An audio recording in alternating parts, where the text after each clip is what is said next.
The air thrums with the hidden pulse of the reclaimed substation, a low static hiss bleeding through the walls alongside the ghost of old coffee and the sharper chemical bite of ozone from the transformer bank. Somebody with nicotine-stained fingers is palming dials the way a hustler palms a switchblade, making stolen things sing. Hand-labeled vinyl turns slow under a single neon tube. Every broadcast from here feels like a coded confession, ice clicking in a glass, a voice riding the carrier wave like it's crossing a police line. Black Star Pirate Radio. In New York, we're reading 74 degrees Fahrenheit with patchy rain nearby. Winds are moving from the east-northeast at 8 miles per hour. The raw act of forced displacement reveals the bedrock of human dignity, demanding we examine whose consent is truly structural in our civic blueprints. Self-worth, as an architectural principle, is not contingent on external validation. It's built from within. Over 1.2 million individuals were deported during the Trump administration, often severing established lives in the U.S. In Tijuana, Little L.A. offers a sanctuary for returnees, an urban pocket where former U.S. residents, many fluent in English, build homes and businesses like the popular California tacos. This isn't just an anecdotal phenomenon. Studies from organizations like the Pew Research Center confirm that a significant portion of these deportees had long-standing ties to the U.S., including U.S.-born children. It's the echo of diaspora, a new kind of barrio forming not through choice of migration, but forced return. This Little LA becomes a living archive of a fractured American dream, a cultural bridge built from necessity, carried forward by entrepreneurial spirit. The affected are not just individuals, it's families fractured, communities uprooted, and a generation of U.S.-raised individuals grappling with a foreign homeland. Their children, often U.S. citizens, face dual identities and complex legal battles, an emotional cost that defies easy calculation. From an architectural perspective, this Little LA isn't just a refuge. It's an emergent, self-organized civic architecture. The viable alternative to this forced adaptation could have been robust reintegration programs in the U.S., acknowledging their contributions and familial ties, or, if deportation was deemed necessary, structured support systems in Mexico designed for cultural and economic reentry, funded by the deporting nation. Instead, we see grassroots resilience building a new provenance from scratch, asserting autonomy in the face of systemic erasure. A concrete next move for the Mexican government could be to formally recognize and support these Little LA communities, perhaps through dedicated municipal offices or economic development zones that leverage their unique bicultural skills and entrepreneurial drive. For NGOs and international organizations, it means channeling resources not just for basic needs, but for legal aid, mental health support, and entrepreneurial incubation within these self-sustaining enclaves, turning a trauma into structural strength, ensuring their dignity is upheld. Patching in a caller, the contrarian. You're on the signal. But doesn't this self-segregation just mask deeper policy failures, both north and south of the border? Who ultimately pays for this resilience? And does it truly lead to integration, or a perpetual state of being other in their ancestral land? A structural issue. The transmitter pops once, adjusts, holds. Ozone drift. The signal is still here. The question of integration versus self-determination is a vital one, caller, and it forces us to examine the foundational consent in existing systems.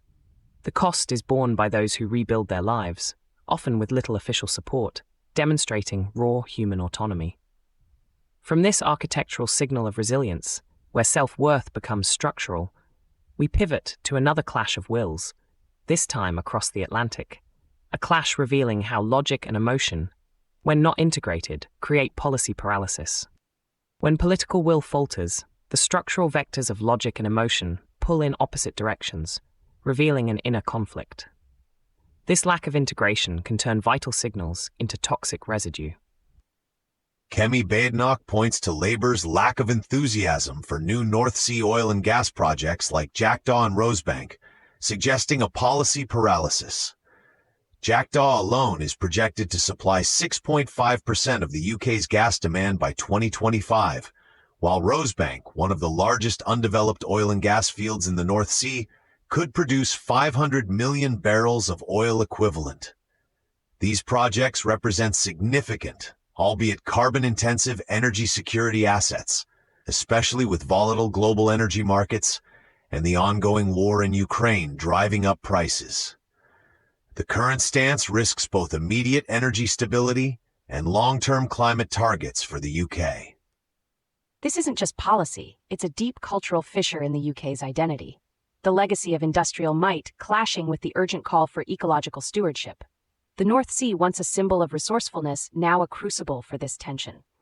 The affected are energy workers in traditional fossil fuel industries who face job insecurity, consumers grappling with rising utility bills, and the planet bearing the continued emissions.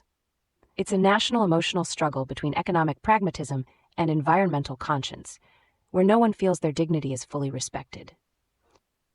From a structural standpoint, the viable alternative isn't just more oil or no oil. It's a comprehensive energy transition plan that integrates both logic and emotion. A decisive commitment to these projects, coupled with robust carbon capture and storage infrastructure, could bridge the immediate gap, or a firm refusal, redirecting all investment to accelerate renewables like the Doggerbank wind farm MARD, alongside a massive push for energy efficiency and grid modernization. Labour's current posture, however, suggests a stalled decision, a lack of clear architectural signal, which is arguably worse than a firm yes or no in terms of market certainty and public trust. A critical next move for Labour would be to articulate a clear, time-bound energy security strategy that integrates both immediate needs and long-term climate goals. This could involve phased investment in existing projects, while simultaneously announcing accelerated massive public and private investment into renewable energy infrastructure, retraining programs for fossil fuel workers, and a clear, dignified exit strategy for North Sea oil and gas. Clarity, even if unpopular, builds resilient architecture and respects the provenance of both current and future energy. There's a caller on the line. Is this stalling truly a sign of a conflicted heart? Or just a tactical play to avoid alienating either the energy sector or climate voters? Who ultimately bears the cost of this indecision? The consumer with higher bills, or the planet with continued emissions? The political calculus of heart versus head often obscures the direct impact on both citizens and the environment, caller. This tactical ambiguity, this structural indecision, is a form of toxic residue that prevents clear progress and erodes the consent of those directly affected. It finds stark contrast in regions where clarity, even if brutal, is a matter of survival. Let's shift our gaze to Afghanistan.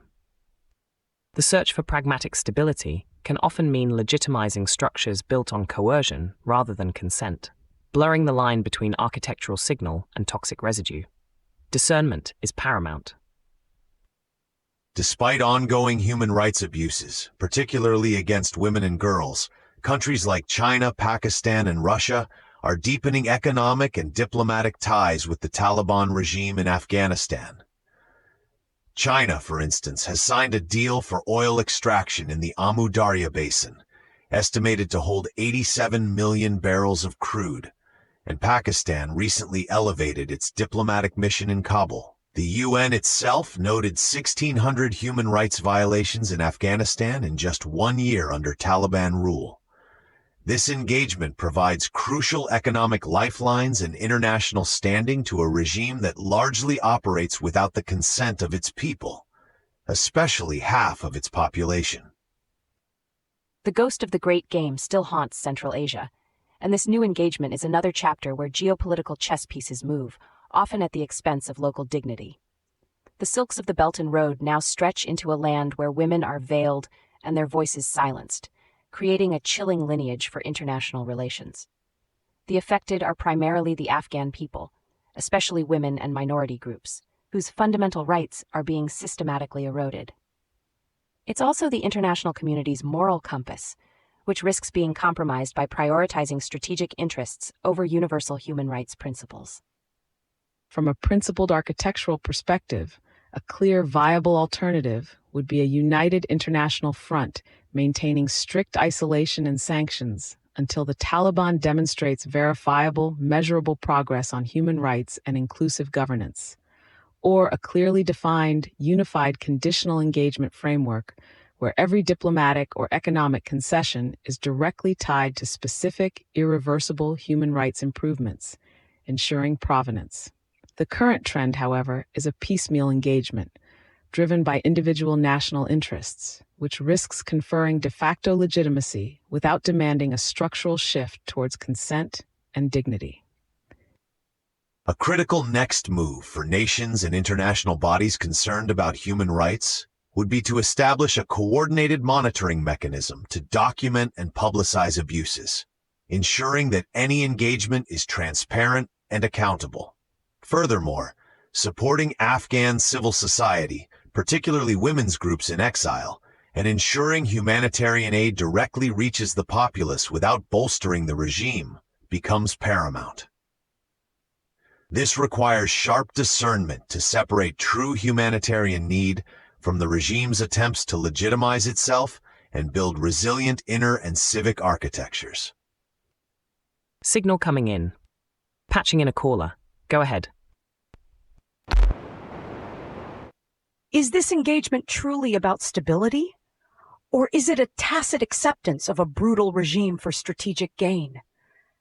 What is the long-term cost of sacrificing principles of consent and human rights for short-term geopolitical advantage, and who will hold these nations accountable? The cost of compromising foundational principles for perceived pragmatism is always steep, caller. It erodes global trust, normalizes architectures of control built on coercion, and ultimately undermines the very concept of human dignity. This discussion around sovereignty, consent, and the true cost of our chosen paths brings us to the close of our transmission. We must always discern between architectural signal and toxic residue, for our self-worth is structural. Rules bent wisely.